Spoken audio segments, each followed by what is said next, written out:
Toxic movie non spoiler review. నేను మీ టైంని ఎట్టి పరిస్థితులలో వేస్ట్ చేయాలనుకోవట్లేదు కాబట్టి చాలా ఫాస్ట్గా ఈ సినిమా రివ్యూ చెప్తా. సినిమా 3 గంటల 11 నిమిషాల పైగా ఉంది.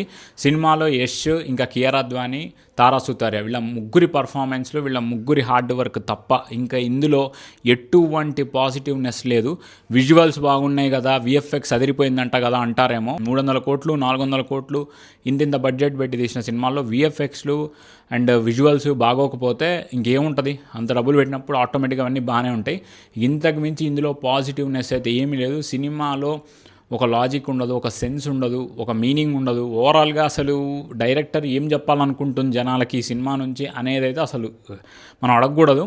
అండ్ ఇంకా ఓవరాల్గా ఈ సినిమా గురించి ఇంతకంటే నాకు బ్యాడ్గా చెప్పడం కూడా ఇష్టం లేదు. ఎవరైతే దీన్ని డిస్ట్రిబ్యూషన్కి తీసుకున్నారో తెలుగులో కానీ ఆల్ ఓవర్ ఇండియాలో కానీ వాళ్ళందరికీ వాళ్ళు పెట్టిన డబ్బులు రావాలని మనస్ఫూర్తిగా కోరుకుంటున్నాను. ఇన్ని వందల కోట్లు ఇన్ని సంవత్సరాలు తీసిన సినిమాని 3 గంటల సేపు చూసి బాగాలేదు అని చెప్తున్నావు. నీకు ఆ హార్డ్ వర్క్ తెలియదు అంటారా?